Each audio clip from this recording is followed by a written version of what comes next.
Dear learners, तो क्या आप लोग जानते हैं कि सीएमए फाउंडेशन का रिजल्ट कैसा आता है?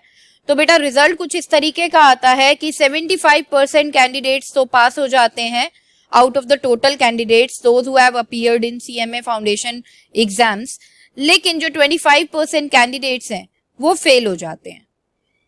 अब क्या आप जानना चाहते हैं कि ऐसी मिस्टेक्स वो क्या करते हैं बच्चे जो फेल हो जाते हैं, जो सीएमए फाउंडेशन को क्लियर नहीं कर पाते हैं? ठीक है, और ये मिस्टेक्स क्यों जानना जरूरी है? वो इसलिए जानना जरूरी है ताकि आप लोग भी ऐसी मिस्टेक्स ना करें जो आपको एक रॉन्ग डायरेक्शन में ले जा सकता है और आपकी प्रिपरेशन इतनी खराब करा सकता है कि अल्टीमेटली फेल होने की पोजीशन पे ही आप आ जाएं।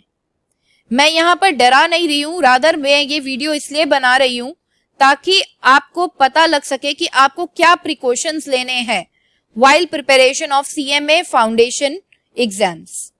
चलिए बात करते हैं आज mistakes to avoid in CMA। CMA के अगर आप स्टूडेंट्स हैं, CMA फाउंडेशन के लिए प्रिपेयर कर रहे हैं, तो कौन सी मिस्टेक्स आपको अवॉइड करनी है? Jai Shri Shyam everyone, this is your educator Sakshi Dua, welcomes you to CMA foundation grooming education. तो आइए विदाउट वेस्टिंग एनी टाइम हम बात करेंगे mistakes to avoid in CMA foundation. देखिए, first, no proper time table. अभी भी बहुत से बच्चे होंगे जो सोच रहे होंगे लास्ट के 1 महीने में पढ़ लेंगे, लास्ट के 15 डेज में पढ़ लेंगे।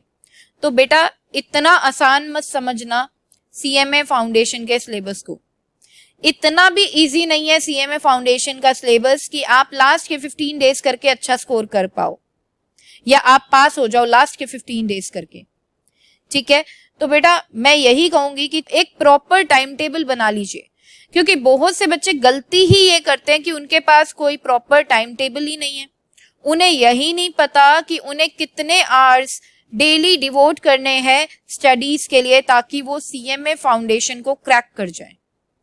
तो यहाँ पर बेटा हमें ध्यान देना है कि हमारे पास एक प्रॉपर टाइम टेबल होना चाहिए। जब हम प्रॉपर टाइम टेबल बनाते हैं ना, तो हम ढंग से देखते हैं कि कौन से सब्जेक्ट्स पे हमें कितना ध्यान देना है। तो ऐसी चीजों से प्रॉब्लम नहीं होती कि एक सब्जेक्ट तो आपने बहुत अच्छे से प्रिपेयर कर लिया, बाकी के 3 सब्जेक्ट्स रह गए, या 2 सब्जेक्ट्स तो आपने बहुत अच्छे से प्रिपेयर कर लिए लेकिन बाकी के 2 सब्जेक्ट्स ठीक से प्रिपेयर नहीं कर पाए। तो जब भी हम टाइम टेबल बनाते हैं ना, तो हम प्रॉपर वेटेज देते हैं for study hours to every subject, जिससे कि हम बहुत अच्छे से सारे सब्जेक्ट्स को साइमल्टेनियसली लेते हुए चलते हैं और सबकी प्रिपरेशन हमारी अच्छे से हो जाती है। ठीक है, दूसरी चीज हमें ये देखना है कि जब टाइम टेबल होता है बेटा तो हमारी कंसिस्टेंसी बनी रहती है ना। हम डेली बैठते हैं स्टडीज के लिए क्योंकि हमने टाइम टेबल बना रखा है, हमें वो फॉलो करना है। लेकिन जिन बच्चों के पास टाइम टेबल नहीं होता है तो वो क्या करते हैं, एक दिन तो बैठे पढ़ने के लिए, बाकी के 3 दिन स्किप कर दिए, फिर 2 दिन बैठे पढ़ने के लिए, बाकी के 10 डेज स्किप कर दिए। तो उनकी बेटा कंसिस्टेंसी ही नहीं आ पाती है, और कंसिस्टेंसी बहुत ज्यादा जरूरी है अगर आपको बढ़िया स्कोर करना है। अच्छा, तो यहाँ पर अब आपको पता लग गया होगा कि टाइम टेबल बनाना बहुत ज्यादा जरूरी है। तो मेरी वीडियो देखने के बाद ही बेटा टाइम टेबल जरूर बनाना है। ठीक है, दूसरी चीज हमें क्या ध्यान रखना है, देखिए प्रॉपर टाइम टेबल आप बना लीजिए, फिर उसको फॉलो भी करना है। बहुत से स्टूडेंट्स ऐसे होते हैं टाइम टेबल तो बन गया लेकिन उसका इम्प्लीमेंटेशन स्टार्ट नहीं हुआ। प्लीज आप उस टाइम टेबल को बनाएं और फॉलो करें अगर आप अच्छा स्कोर करना चाहते हैं अपने एग्जाम्स में।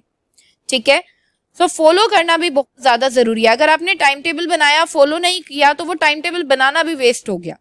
तो अगर आप चाहते हैं कि आप अच्छा स्कोर कर पाए तो टाइम टेबल बनाना भी है, दूसरा उसे फॉलो भी करना है। Next mistake, social media. देखिए बेटा, हम जब भी स्टडीज करते हैं ना, तो हम क्या करते हैं, बीच बीच में इंस्टाग्राम खोल लिया, रील्स देख ली, यूट्यूब चला लिया, कोई ना कोई वीडियो देख ली, राइट। ठीक है, अगर आपका मन करता है स्टडीज के टाइम पे कि मैं थोड़ा मोबाइल भी उठा लूं, इंस्टाग्राम चला लूं या यूट्यूब चला लूं, तो मेक श्योर कि आप CMA कम्युनिटी से रिलेटेड जो भी यूट्यूब चैनल्स हैं, जो भी इंस्टाग्राम अकाउंट्स हैं, आप उनको फॉलो करें, क्योंकि आपको फिर CMA से रिलेटेड ही मटेरियल मिलेगा जो आपके लिए यूजफुल रहेगा, राइट।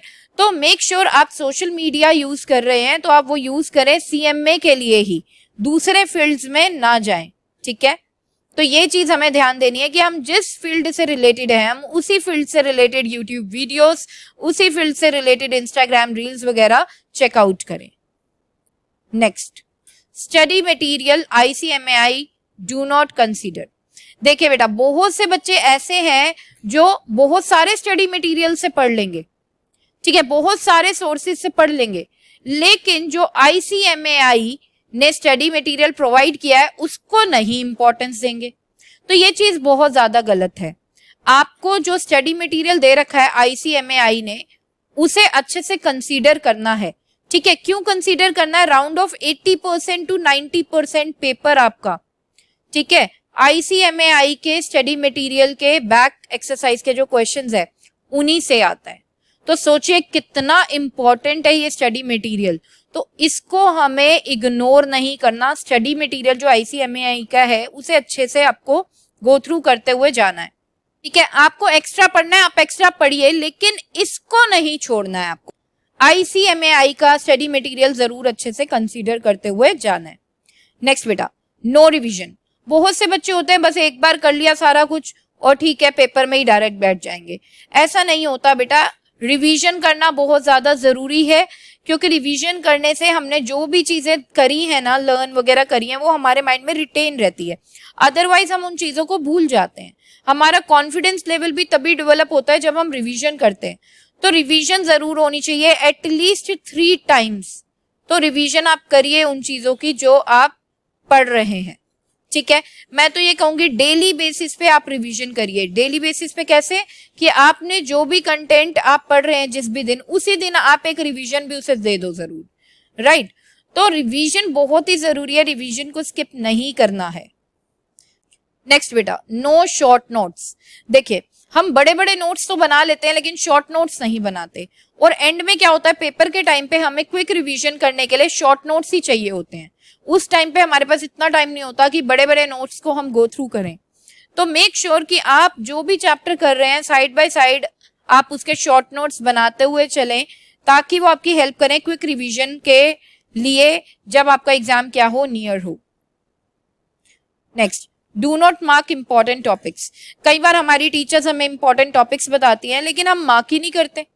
बेटा, आप बाद में भूल जाओगे कि क्या इंपॉर्टेंट टॉपिक्स हैं एक पर्टिकुलर चैप्टर के। तो मेक श्योर कि आप साइड बाय साइड हर एक चैप्टर के इंपॉर्टेंट टॉपिक्स या इंपॉर्टेंट क्वेश्चंस जो भी आपको आपकी टीचर बता रही है, आप उसे मार्क करते हुए चलें और उन पे स्पेशल फोकस करें जब भी आप उसकी प्रिपरेशन करेंगे उस पर्टिकुलर चैप्टर की, ठीक है।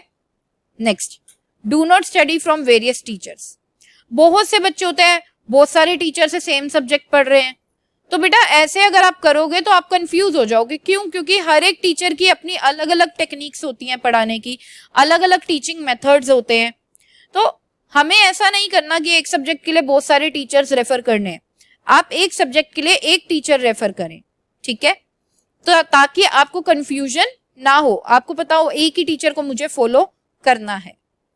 तो ये थी गाइज मेरे एक्सपीरियंस के अकॉर्डिंग कुछ मिस्टेक्स जो आप कर सकते हैं, ठीक है, जिससे आपका रिजल्ट CMA का बिगड़ सकता है। तो आई होप आपको समझ में आया होगा कि कौन सी प्रिकॉशंस आपको लेनी है while doing the preparation of CMA foundation exams. अगर इसके अलावा भी आप कोई मिस्टेक करते हैं तो आप हमें कमेंट सेक्शन में जरूर बताएं।